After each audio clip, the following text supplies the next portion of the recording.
Pagi ya, Mbak. Halo Pak, selamat pagi. Ada yang bisa saya bantu? Bisa ke ruangan saya sebentar? Oh baik, saya segera ke ruangan Bapak ya. Sebentar ya Pak. Oke, saya tunggu di ruangan ya.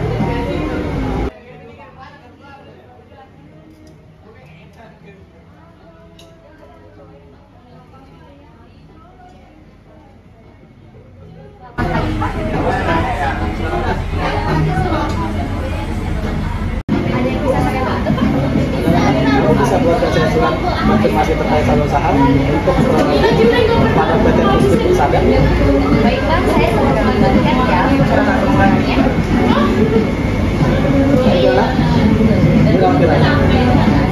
Baik Pak, saya segera buatkan ya. Saya izinkan dulu ke ruangan saya. Terima kasih. Ya, sama-sama Nana. Siapa? Oke, baik tim, selamat pagi. Pagi. Sebelumnya saya mengucapkan terima kasih karena telah hadir di sini. Dan pada hari ini kita akan melakukan pemeriksaan investasi dan surat berharga untuk PT Teknologi Harum Sentosa. Tapi sebelum itu, saya ingin mengajak rekan-rekan semua untuk meninjau terlebih dahulu dokumen-dokumen yang harus diperiksa, yaitu seperti laporan broker, kemudian laporan perubahan nilai investasi. Setelah itu ada laporan portofolio, kemudian ada invoice, yaitu baik terkait penjualan maupun pembelian, kemudian ada ICQ dan kertas kerja pemeriksaan.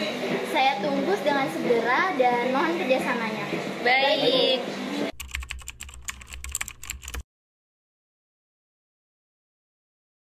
Halo, selamat pagi. Apa benar ini dari PT Pusat Persada? Selamat pagi Bu Putri, iya benar.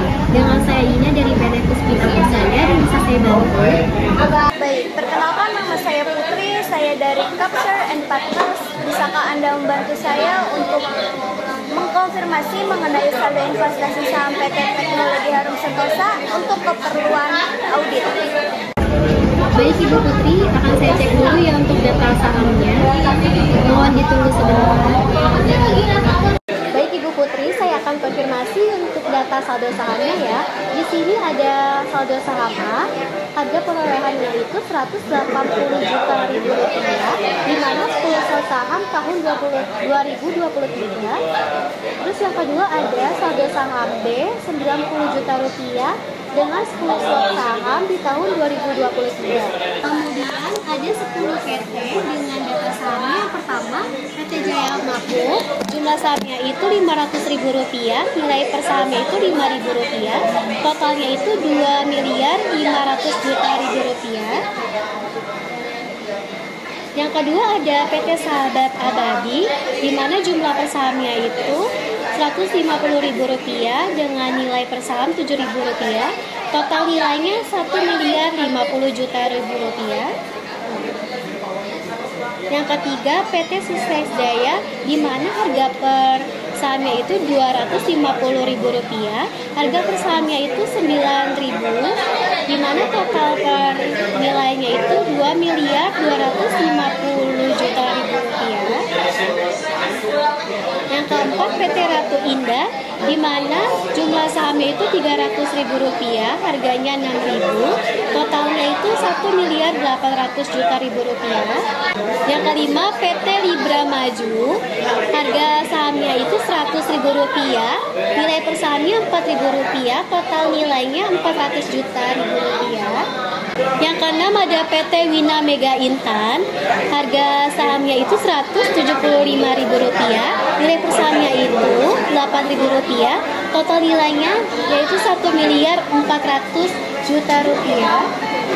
Yang ketujuh ada Media Teknik, jumlah sahamnya itu senilai Rp240.000, di mana nilai per sahamnya itu Rp7.500, total nilainya Rp1.800.000.000. Yang kedelapan ada PT Pelangi Sejahtera, jumlah sahamnya itu Rp300.000, nilai per sahamnya itu Rp8.000, total nilainya Rp2.400.000.000.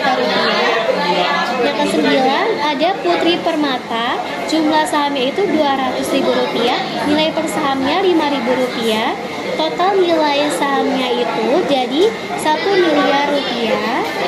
Kemudian yang terakhir karena jumlah sahamnya itu Rp125.000, nilai sahamnya itu Rp7.000, di mana total nilainya itu Rp875 juta. Baik Ibu, untuk data sahamnya apakah sudah betul? Data berikut ini sudah sesuai, Ibu. Terima kasih. Karena kita juga butuh waktu. Oke, selamat pagi tim. Terima kasih telah hadir kembali dalam pertemuan ini. Selanjutnya kita akan membahas mengenai temuan dari dokumen yang sudah kita tinjau. Dan boleh tolong dijelaskan untuk semua temuan yang sudah ditinjau, dimulai dari Nasyiratul dulu, boleh? Baik, Bu. Di sini saya sudah menunjukkan laporan bank dengan catatan investasi yang ada. Kita menemukan perbedaan antara laporan bank dari catatan internal kita. Apa saja yang kamu temukan? Untuk di laporan bank, ada transaksi penjualan yang tidak tercatat di catatan investasi kita, yaitu penjualan saham A yang bernilai 100 juta. Ini perlu diselidiki lebih lanjut sih. Ya. Saya sudah memeriksa laporan perubahan nilai investasi dan saya menemukan bahwa ada beberapa investasi yang mengalami penurunan nilai yang signifikan, di mana saham B mengalami penurunan dari Rp100 juta menjadi Rp90 juta. Ya, bagi kita harus melihat apakah perubahan nilai tersebut sesuai dengan laporan pasar. Jika tidak, kita perlu mengevaluasi kembali nilai tercatatnya. Oke, berarti kesimpulannya adalah bahwa saham dari pihak A itu tidak tercatat dalam laporan investasi sebesar 100 juta, dan kemudian adanya penurunan saham pada saham B yaitu dari 100 juta ke 90 juta. Benar? Oke. Berarti kalau gitu mari kita coba semua temuan ini dan cari tahu lebih lanjut. Kita harus siap dengan pertanyaan untuk diskusi selanjutnya, yaitu pemeriksaan ICQ. Boleh dibantu lagi ya? Baik, ini saya akan memimpin tentang ICQ yang perlu kita evaluasi. Berikut saya akan membacakan ICQ-nya. Harus kita evaluasi ya. Yang pertama ada kebijakan dan prosedur umum. Di sini ada 5 dan ada yang perlu dan ada keterangannya.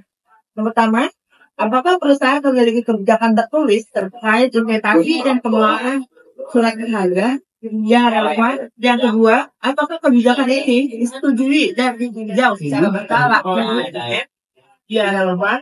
Yang ketiga, apakah proses investasi menggunakan pihak yang berwenang, manajer keuangan, dan direktur yang relevan? Yang keempat, apakah perusahaan memiliki standar operasional perusahaan atau SOP yang menjelaskan proses pencatatan investasi yang relevan? Yang kelima, apakah terdapat hubungan antara proses kedua dan penyimpanan dokumen investasi?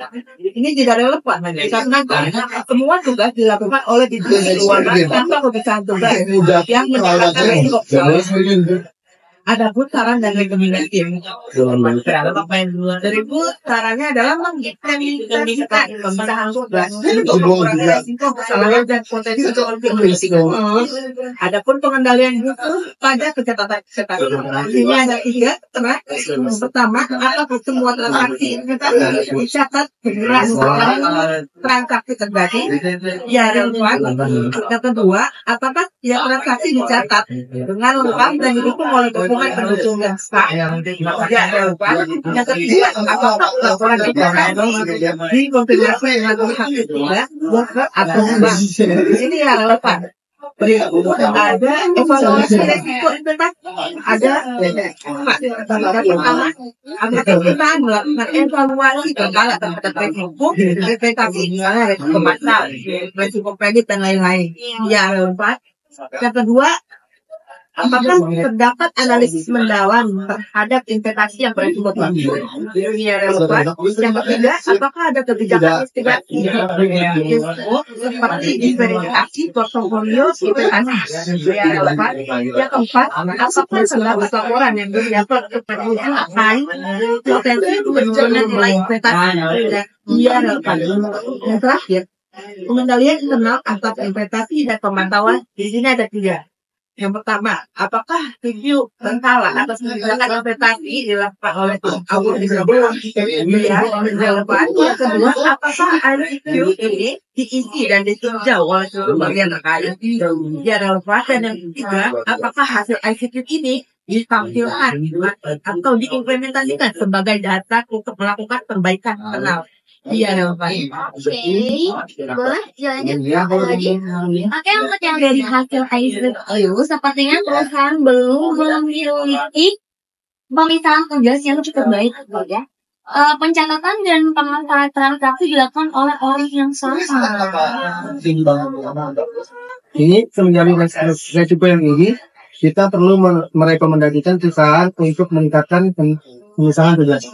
Oke, baiklah. Selanjutnya kita mari memeriksa kertas kerja dari konsumen. Apakah sudah disiapkan? Saya sudah menyiapkan KKP berdasarkan semua transaksi investasi. Mari kita periksa semua perhitungannya, Ibu. Silakan. Bagus. Nah, mari kita tinjau saldonya dan pastikan semuanya sudah akurat ya perhitungannya. Di sini tercatat bahwa saldo akhir investasi yang dicatat dalam laporan keuangan sebesar 1.400.000.000. Verifikasi dengan dokumen dari broker dan konfirmasi rekening menunjukkan bahwa saldo tersebut sudah sesuai. Namun, ditemukan biaya transaksi sebesar 10 juta yang belum dicatat yang dapat mempengaruhi total saldo investasi dan akurasi laporan keuangan. Apakah benar? Benar. Oke. Kemudian di sini saldo awal tahun untuk 2023 ini lebih rendah ya dibandingkan dengan tahun 2022. Iya. Oke, tetapi di sini tetap menunjukkan pengelolaan investasi yang efektif. Oke, udah. Selanjutnya, mari kita diskusikan untuk temuan-temuannya ya. Boleh dibantu dengan lihat bagaimana dengan konfirmasi saldo dari brokernya. Dari konfirmasi yang kita terima, bahwasannya ada saldo saham A dan saldo saham B yang sesuai dengan catatan kita. Namun ada biaya transaksi yang belum dicatat, yaitu 5 juta untuk pembelian saham A, 3 juta untuk pembelian saham B, dan 2 juta untuk penjualan saham A. Saya juga mencatat hal yang sama, biaya transaksi tersebut dapat mempengaruhi nilai transaksi secara keseluruhan. Total biaya transaksi yang harus saya dicatat itu adalah 10 juta rupiah. Kita juga menemukan beberapa investasi yang beresiko tinggi. Saham B misalnya, telah mengalami penurunan nilai yang signifikan. Saya merekomendasikan untuk melakukan evaluasi lebih mendalam terhadap investasi tersebut. Baik, di mana untuk rekomendasi kita bisa menyarankan perusahaan untuk lebih ketat dalam mencatat biaya dan melakukan evaluasi berkala terhadap investasi yang beresiko tinggi. Saya setuju sih, kita perlu memastikan bahwa semua rekomendasi ini tercantum dalam laporan akhir kita. Oke, sebelum kita lanjut ke step selanjutnya, boleh saya lihat kertas kerja penghitungannya? Boleh. Dan saya izin untuk tanda tangan ya. Iya. Oke. Untuk selanjutnya kita mari menyusun laporan opini audit. Tetapi jangan lupa untuk mencatat semuanya dengan benar dan objektif. Saya minta bantuan Putri untuk menyusun laporannya, boleh? Bagus, Salsa. Kita juga harus mencantumkan bukti pendukung di lampiran agar manajemen bisa melihat data secara konkret dari ketemuan kita. Iya, betul sekali. Laporan opini audit ini juga jangan lupa ya, terdiri dari pendahuluan, ruang lingkup, kemudian habis itu opini pendapatnya seperti apa, setelah itu lampiran yaitu berupa ICQ, dan jangan lupa dilampirkan juga KKP-nya. Boleh Putri? Boleh Ibu, boleh sekali. Saya akan menyiapkan dokumen yang diperlukan serta mengatur semuanya dalam satu file untuk kemudahan perusahaan kami. Oke, siap.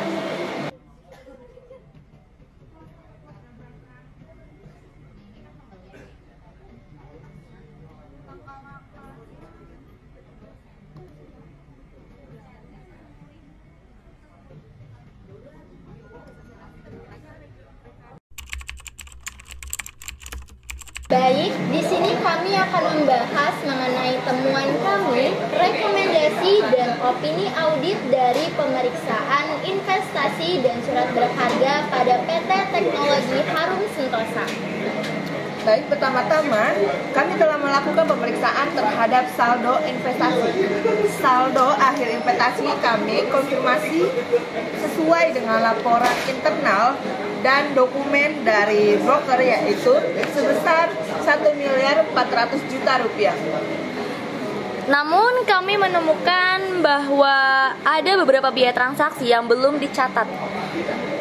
Totalnya mencapai 10 juta. Ini dapat mempengaruhi laporan keuangan perusahaan secara keseluruhan.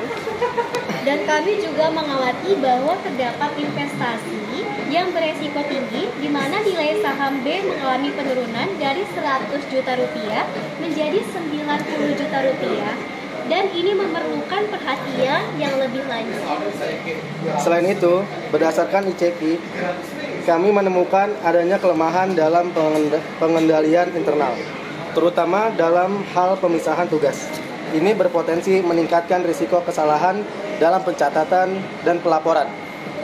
Kami merekomendasikan agar perusahaan memperbaiki pengendalian internal, melakukan evaluasi berkala terhadap investasi beresiko, dan memastikan bahwa semua biaya transaksi dicatat dengan benar. Secara keseluruhan, opini audit kami adalah meskipun saldo investasi tercatat dengan benar, namun kelemahan dalam pengendalian internal dan biaya transaksi yang tidak dicatat dapat mempengaruhi keandalan laporan keuangan. Ini dihasilkan secara wajar dengan pengecualian. Selain itu, kami merekomendasikan untuk perbaikan segera terhadap penjagaan integritas keuangan perusahaan pada PT Teknologi Harum Sentosa. Terima kasih.